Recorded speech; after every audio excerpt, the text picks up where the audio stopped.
ہم شرمندہ نہیں ہیں، انسانوں کو کپڑوں پہ نہیں تولا جاتا۔ آج کا میرا دیس کا مالدار اتنا فقیر ہو گیا ہے، اتنا چھوٹا ہو گیا ہے کہ وہ اپنا تعارف کروانے کے لیے 50 لاکھ کی گھڑی لیتا ہے، 6 لاکھ کا جوتا لیتا ہے۔ آج کی بیگم اتنی چھوٹی ہو گئی ہے کہ اپنے قد کو بڑا کرنے کے لیے وہ 10 لاکھ کا ہینڈ بیگ لیتی ہے کہ دیکھو میرا بیگ 10 لاکھ کا ہے۔ ارے میری بہن، تو 10 ٹکے کی بھی نہیں رہی اگر تو نے بیگ سے اپنے آپ کو بڑا بنایا۔ او میرے دوست، تو 2 ٹکے کا نہیں ہے اگر تو 10 لاکھ کے جوتے اور 50 لاکھ کی گھڑی سے اگر تو بڑا بننا چاہتا ہے۔ ارے اس دھوکے سے نکلو۔ برینڈڈ برینڈڈ برینڈڈ، کہاں جا رہے ہو؟ جب تم اپنی ذات میں بے قیمت ہو تو رب ذوالجلال کی قسم، تمہاری گھڑیاں، تمہارے بیگ، تمہاری گاڑیاں، تمہارے بنگلے تمہاری عزت کو بڑھا نہیں سکتے۔ ابا جان، آج ہم خوشی سے بلند ہیں کہ ہمارے باپ نے بددیانتی نہیں کی۔ گھر میں تشریف لائے، کہنے کہ فاطمہ کچھ پیسے ہیں، میرا انگور کھانے کو جی چاہ رہا۔ بس فاطمہ رونے لگی۔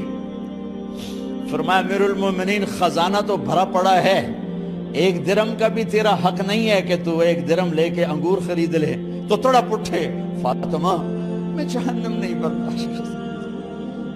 وہ میرے بھائیوں جو دن رات سود میں پھنس چکے ہو، جو دن رات جوے شراب میں پھنس چکے ہو، کیسے اللہ کے سامنے سرخرو ہو کر کھڑے ہو گئے؟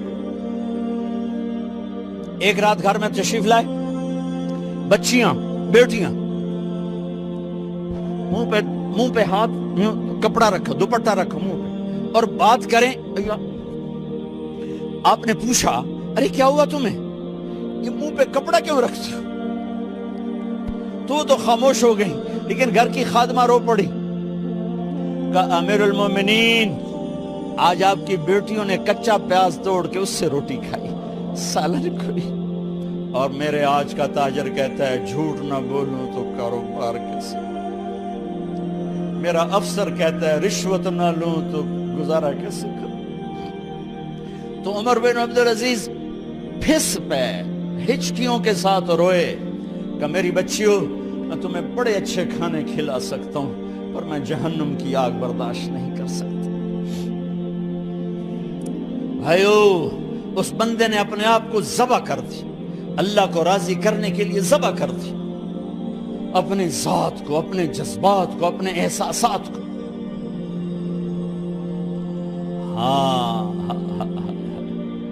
اب اللہ نے صلہ کیا دیا؟ جب انتقال ہونے لگا تو بلایا رجا کو، جو میں بات پہلے چھوڑ کے ادھر ان کی تھوڑی سیرت بتائی کہ رجا اب میں مرنے لگا ہوں۔ عبد الملک کالا ہو گیا تھا، ولید کالا ہو گیا تھا، سلیمان کالا ہو گیا تھا۔ یہ کیوں کالے ہوئے تھے؟ یہ بے نمازی نہیں تھے، بدکاری نہیں کرتے تھے، کسی کی طرف ان کی میلی آنکھ نہیں اٹھی کبھی۔ یہ ظالم تھے، ظالم، انسانوں کا خون پیا، مال میں خیانت کی، اس پر اللہ نے چہرے پھیر دیے۔ آج عمر بن عبدالعزیز جا رہا ہے کہ دیکھو میں جا رہا ہوں، مجھے دیکھو میرے ساتھ کیا ہوتا ہے۔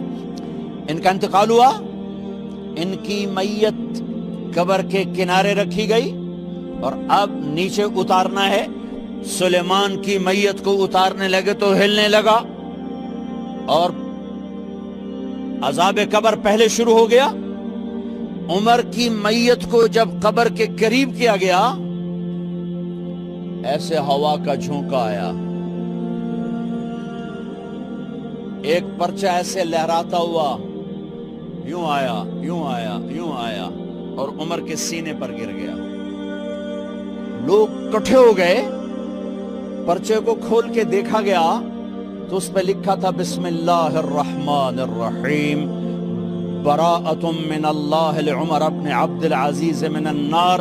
یہ پروانہ ہے اللہ کی طرف سے اس کے بندے عمر کے لیے کہ اسے جہنم سے نجات کی خوشخبری سنا دی جائے۔ آہا، مرنا ہو تو یوں مرو، اللہ ایسی موت دے دے. کہتے ہیں پھر میں نے ان کو قبر میں اتارا. جب قبر میں اتارا تو کیا دیکھا؟ میں نے کفن کی گرہ کھولی تو چہرہ قبلے کی طرف، اور یوں لگا جیسے 14ویں رات کا چاند قبر میں اتر آیا ہو. اور آخری بات کرتا ہوں، میرے بھائیوں بہنوں، اپنے اللہ سے صلح کر